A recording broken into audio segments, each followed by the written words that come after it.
జగన్మోహన్ రెడ్డి గారు press meet అందరం చూసాం. చావులతో రాజకీయాలు చేసే జగన్మోహన్ రెడ్డి గారు మొన్న ప్రెస్ మీట్ చూస్తుంటే చాలా అందరూ పిల్లలు అంటే చిన్న పిల్లల దగ్గర నుంచి పెద్దవారు రాజకీయ అవగాహన లేని వారు కూడా మరి జగన్మోహన్ రెడ్డి గారు ప్రెస్ మీట్ పెట్టి జగన్మోహన్ రెడ్డి గారికి నిజంగానే మరి ఒక జోకర్ లాగా అయిపోతున్నాడు ఈ రాష్ట్రానికి. ఎందుకంటే ఒక్కొక్కసారి ఒక్కొక్క మాట మాట్లాడుతున్నాడు. ప్రెస్ మీట్ పెట్టిన ప్రతిసారి ఆయనకి ఏం మాట్లాడాలో ఒక 5 ఏళ్ళు ముఖ్యమంత్రిగా ఉన్న జగన్మోహన్ రెడ్డి గారు సడన్గా ఆయన రాజకీయ ప్రస్థానమే శవ రాజకీయాలతో మొదలైందని ప్రతి ఒక్కరికి తెలుసు. తండ్రి గారి శవం పట్టుకొని మరి సంతకాలు పెట్టించుకొని కుర్చీ కోసం ఏ విధంగా శవ రాజకీయాలు చేశారో మరి దానితో పాటు మరి ఒక్క ఛాన్స్ అని చెప్పి ముఖ్యమంత్రి అయిన తర్వాత జగన్మోహన్ రెడ్డి రాష్ట్రాన్ని ఏ విధంగా మరి భయభ్రాంతులు చేశారో మనందరికీ తెలుసు. మరి శవ రాజకీయాలు చేస్తూ మరి దళితుల్ని హతమార్చడం మనం చూసాం. మరి దళిత డ్రైవర్ని డోర్ డెలివరీ చేసిన వ్యక్తి ఎవరో రాష్ట్ర ప్రజలందరికీ తెలుసు. దానితో పాటు మరి బాబాయి గొడ్డలిపోటు మరి ఎవరి ఎంపీ సీటు కోసం ఎవరైతే అడ్డం వస్తారో అలాంటి ఒక మంచి వ్యక్తిని మరి బాబాయి గొడ్డలిపోటు ఏ విధంగా మరి రపర్రప నరికారో మరి రాష్ట్ర ప్రజలందరికీ తెలుసు. మరి అనంతబాబు గారు ఎవరితో ప్రయాణిస్తున్నారు, మరి అవినాష్ రెడ్డి గారు ఎవరితో ప్రయాణిస్తున్నారు, మరి ఈ ప్రజలందరికీ క్లారిటీ ఉంది. జగన్మోహన్ రెడ్డి గారు మీరు సడన్గా స్వామి వివేకానంద గారు అయిపోయినట్లు, మహాత్మా గాంధీ గారు అయిపోయినట్లు, మరి గౌతమ్ బుద్ధుడిలా మీరు మాట్లాడితే ప్రజలు ఎవరు నమ్మే పరిస్థితిలో లేరు. రాష్ట్ర ప్రజలందరికీ క్లారిటీ తెలుసు. మీ తాత చరిత్ర, మీ తాత రాజారెడ్డి గారి చరిత్ర ఏంటో రాష్ట్ర ప్రజలకి తెలుసు. మరి మీ తండ్రి రాజశేఖర్ రెడ్డి గారి గురించి ప్రజలందరికీ తెలుసు. మరి సైకో జగన్ గురించి కూడా రాష్ట్ర ప్రజలందరికీ తెలిసి ఒక్క అవకాశం ఇచ్చినందుకు ఈ రాష్ట్ర పరిస్థితి ఏంటి అనేది రాష్ట్ర ప్రజలందరికీ తెలుసు. ఎవరు ఫ్యాక్షన్, ఈ రాయలసీమ భయపడేవారు ఒకప్పుడు. ఫ్యాక్షన్ అనేది రక్తం ఏర్లై పారేది. మరి ఎవరు ఆ ఫ్యాక్షన్ రాజకీయాలకు నాంది పలికిన వ్యక్తులు ఎవరో మరి ప్రజలందరికీ తెలుసు. మరి మీరు ఇలాంటి చీప్ ట్రిక్స్ మరి ఇలాంటివి డ్రామాలు ఆడితే ఎవరు నమ్మే పరిస్థితిలో లేరు. ఈరోజు మీరు మాట్లాడుతున్నారు క్షమాభిక్ష. ఎవరికి మీరు క్షమాభిక్ష పెట్టారు? ఆంధ్రప్రదేశ్ ప్రజల్ని మీరు ద్రోహం చేశారు. ఆంధ్రప్రదేశ్ ద్రోహి జగన్మోహన్ రెడ్డి గారు, రాయలసీమ ద్రోహి జగన్మోహన్ రెడ్డి గారు ఈరోజు నీతి వ్యాఖ్యలు మాట్లాడుతున్నారా మీరు? మరి ఏదైతే మరి మీ చరిత్ర అది, మీ తాతగారి చరిత్ర, మీ తండ్రి గారి చరిత్ర, నీ చరిత్ర మరి రాష్ట్ర ప్రజలందరికీ తెలుసు. మా చరిత్ర ఏంటో మరి తెలుగు రాష్ట్ర ప్రజలందరికీ తెలుసు, ప్రపంచానికి తెలుసు. ఈరోజు తెలుగుదేశం పార్టీ వ్యవస్థాపకులు అన్న నందమూరి తారక రామారావు గారి గురించి చెప్పాలా?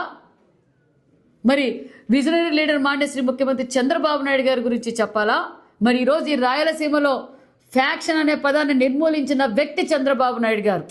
మరి కత్తి పట్టుకున్న చేతులందరూ ఈరోజు పెన్ను పెట్టుకుంటున్నారు, కంప్యూటర్లు పెట్టుకుంటున్నారు, ల్యాప్టాప్లు పెట్టుకుని సాఫ్ట్వేర్ ఇంజనీర్లా, వ్యాపారవేత్తల్లా మరి రైతాంగాన్ని అభివృద్ధి పరిచిన వ్యక్తి ముఖ్యమంత్రి చంద్రబాబు నాయుడు గారు అనే విషయం తెలుసు.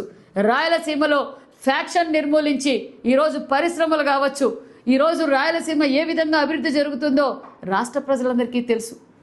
మరి కియా లాంటి ఇంటర్నేషనల్ పరిశ్రమ తీసుకొచ్చిన వ్యక్తి చంద్రబాబు నాయుడు గారు.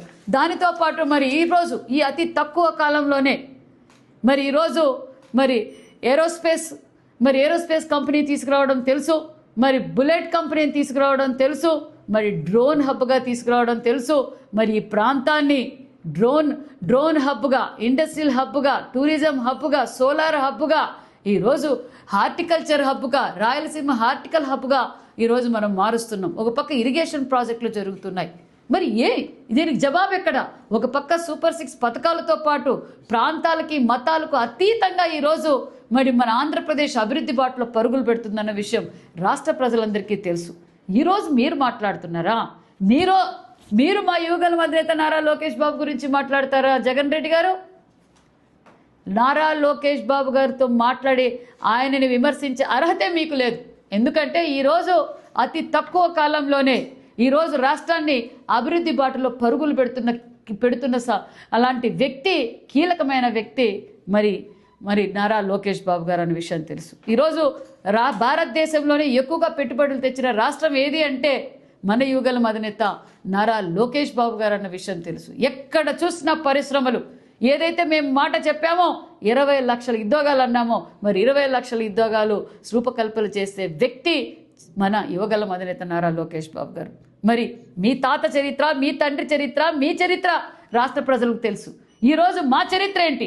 మా తెలుగుదేశం పార్టీ నాయకులు అన్న నందమూరి తారక రామారావు గారు, మరి చంద్రబాబు నాయుడు గారు, యువగల అధినేత నారా లోకేష్ బాబు గారు ఒక పక్క పార్టీని బలోపేతం చేస్తూ ఈ రాష్ట్ర అభివృద్ధి కోసం అహర్నిశలు కష్టపడుతున్న వ్యక్తి మా యువగల అధినేత నారా లోకేష్ బాబు గారు. మరి ఈరోజు మీరు మీ ఉనికి కోసం, మీ పార్టీ ఉనికి కోసం ఈరోజు మీరు ఇలాంటి ప్రెస్ మీట్లు పెడితే ప్రజలు ఎవ్వరూ నమ్మే పరిస్థితిలో లేరు. జగన్మోహన్ రెడ్డి గారికి క్లారిటీ వచ్చింది, మా పార్టీ అయిపోయింది, మా చీటీ చింపేశారు. ప్రజలందరూ చెప్పారు. మీ నాయకుడు బొత్స సత్యనారాయణ గారు క్లారిటీగా చెప్పారు. గతంలో కూడా రాజశేఖర రెడ్డి గారి చావుకు కారణం మరి జగన్మోహన్ రెడ్డి గారే. వాళ్ళ తల్లిని ఈ విధంగా ఇబ్బంది పడుతుంది, చెల్లి షర్మిలమ్మ ఏ విధంగా ఇబ్బంది పడుతుంది, ఇంకో చెల్లి సునీతమ్మ ఏ విధంగా ఇబ్బంది పడుతుంది, మరి షర్మిలమ్మ కూతురు మరి మేనకోడల ఆస్తి కూడా నీకు తక్కువ వచ్చిందంటే ఇంకా మీరు ఏ విధంగా ఉన్నారో రాష్ట్ర ప్రజలందరికీ క్లారిటీ ఉందన్న విషయం కూడా తెలియజేస్తూ, మీ పార్టీ పరిస్థితి అయిపోయింది. మీకు ధైర్యం దమ్ము ఉంటే అసెంబ్లీకి రండి. అప్పుడప్పుడు వచ్చి ప్రెస్ మీట్లు పెట్టి ఏదో డైవర్షన్ చేయాలనుకుంటే ప్రజలు ఆల్రెడీ క్లారిటీగా ఉన్నారన్న విషయం కూడా తెలియజేస్తున్నాం. నేను జగన్మోహన్ రెడ్డి గారికి సూటి ప్రశ్న అడుగుతున్నా.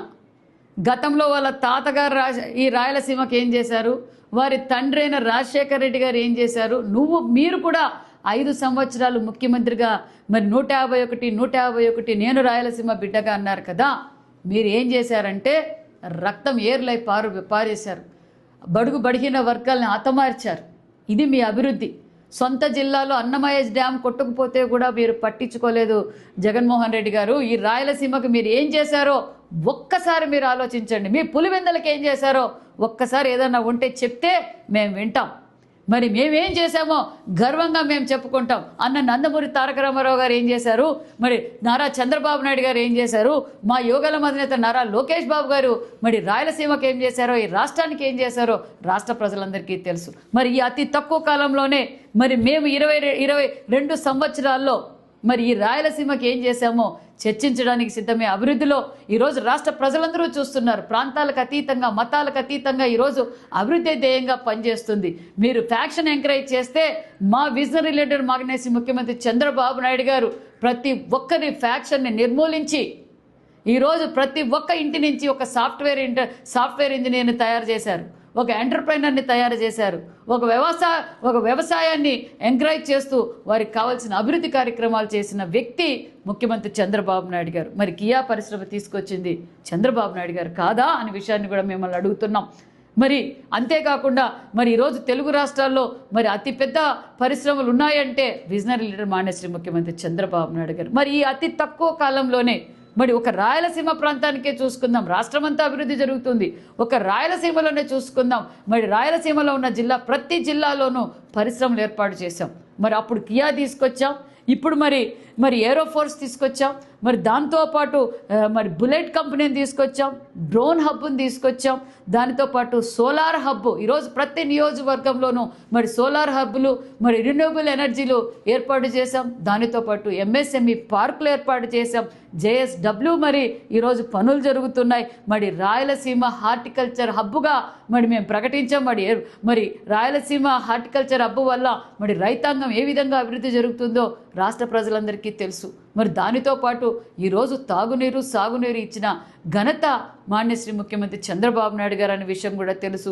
మరి ఈ 2 సంవత్సరాల్లోనే మేము ఇరిగేషన్ ప్రాజెక్టులు ఏ విధంగా అభివృద్ధి బాటలో తీసుకెళ్తున్నామో తెలుసు. మరి ఒక పక్క సూపర్ 6 పథకాలు, ఒక పక్క అమరావతి, ఒక పక్క పోలవరం, మరి అన్ని ప్రాంతాల్లోనూ పరిశ్రమలు, ఇంటర్నేషనల్ ఎయిర్పోర్ట్లు, ఈరోజు air connectivity, port connectivity, rail connectivity, ఇలా అన్ని విధాలుగా అభివృద్ధి ధ్యేయంగా పనిచేస్తుంటే మీకు అది అర్థం కాక ఈరోజు మీరు డైవర్షన్ పాలిటిక్స్ చేస్తున్నారు, గాంధీవాదం మాట్లాడుతున్నారు. ఫస్ట్ మీ ఇంట్లో మీరు పరిష్కారం చేయాల్సిన సమస్యలు చాలా ఉన్నాయి, ఫస్ట్ అవి పరిష్కారం చేయండి అనే విషయం కూడా తెలియజేస్తున్నాం.